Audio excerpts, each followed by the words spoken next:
আমি আজি মাননীয় মুখ্যমন্ত্ৰীৰ হাতত ৰিকমেণ্ডেশ্যনছখিনি ৰিপৰ্ট আজি আমি দাখিল কৰিম আৰু তাৰ পিছতেই মাননীয় মুখ্যমন্ত্ৰীয়ে সৰু অসম ছাত্ৰ সন্থাৰ প্ৰতিনিধিৰ সৈতে গধূলি 6 বজাত এক আলোচনাত মিলিত হ'ব। মই ভাবোঁ যে এইটো এটা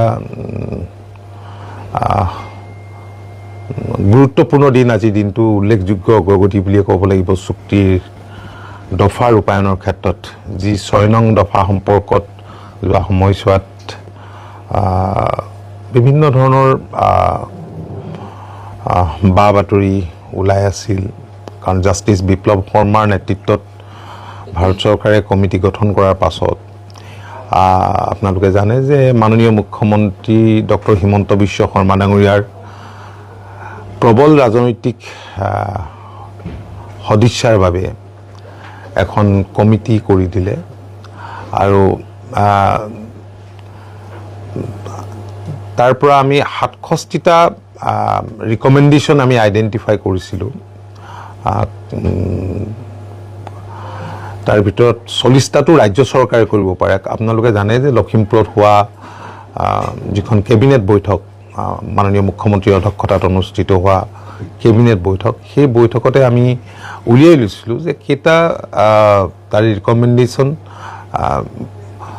ভাৰত চৰকাৰে কৰিব পাৰে আৰু কেইটা অসম চৰকাৰে কৰিব পাৰে বা কেইটা যৌথভাৱে কৰিবলগীয়া তেনেধৰণৰ ৰিকমেণ্ডেশ্যনছ আছে।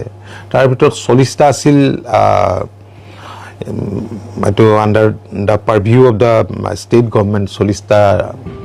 40টাৰ ক্ষেত্ৰত ষ্টেট গভৰ্ণমেণ্টে কৰিব পাৰে আৰু বাকী 15টা আছিল চেণ্ট্ৰেল গভৰ্ণমেণ্টে কৰিব পৰা আৰু 12টা আছিল ষ্টেট আৰু চেণ্ট্ৰেল গভৰ্ণমেণ্টে লগ লাগি কৰিব পৰা।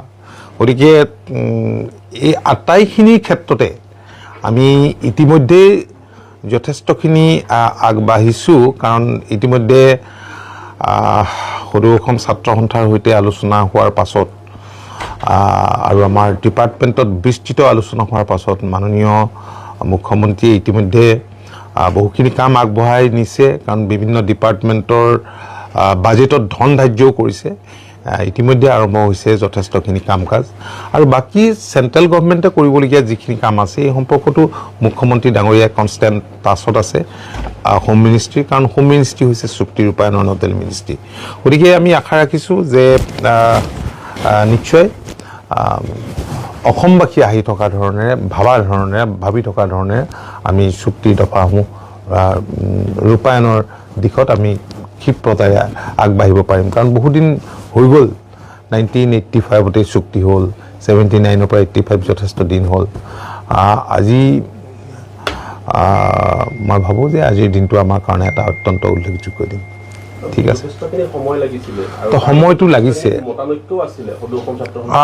সেইখিনি সম্পৰ্কত মই এই যিখিনি ছাবমিট কৰিম এইখিনি সম্পৰ্কত আৰু মই আজিৰ দিনটো কথা বতৰা মই একো নকওঁ, কাৰণ কেইবাগৰাকীও সাংবাদিক বন্ধুৱে মোলৈ ফোন কৰি সুধিলে আজি ছাবমিট কৰিব নেকি, ছাবমিট কৰিম। তেনেকুৱা কিবা আপোনালোকৰ প্ৰশ্ন থাকিলে গধূলিটো আপোনালোকে লগ পাবই মিটিঙৰ পিছত, তেতিয়া বাকীখিনি কথা নিশ্চয় মাননীয় মুখ্যমন্ত্ৰীয়ে গোটেই কথাখিনি ক'ব। নাই ছাবমিট আমি চব থ্ৰেড বেয়াৰ ডিছকাশ্যন হৈছে, ডিউ ডেলিভাৰেশ্যন হৈছে আমাৰ বা যিসকল মেম্বাৰ আছে সকলোৰে মাজত।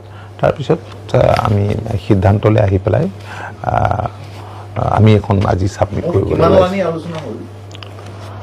মোকো 6-7 লানি মানে 6-7 লানি হয়তো হ'ব পাৰে, 7 লানি আলোচনা হৈছে নেকি মোৰ মনত পৰা মতে।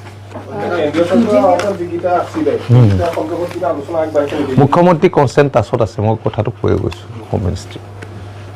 ঠিক আছে, মই কোনো পলিটিকেল কথা এই মুহূৰ্তত নকওঁ আৰু মই ইছ্যুটো ডাইভাৰ্ট কৰিব খোজা নাই, আজি এইটো ইছ্যুতে থাকোঁ। ঠিক আছে, থেংক ইউ।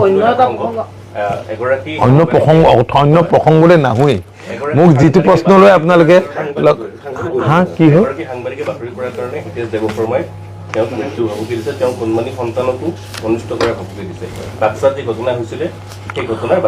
অত্যন্ত দুৰ্ভাগ্যজনক। এগৰাকী ৰিটায়াৰ্ড জ্যেষ্ঠ অসম চৰকাৰ বিষয়াই কোৱা বুলি মোক কৈছে, মই কিন্তু নিজে বাতৰিটো কি আছে মই বাতৰিটো নিজে একো চোৱা নাই কিন্তু তেওঁ যিজনে মোৰ আগত কৈছে এই কথাখিনি যদি সত্য হয় নিতান্তই দুৰ্ভাগ্যজনক কথা ঠিক আছে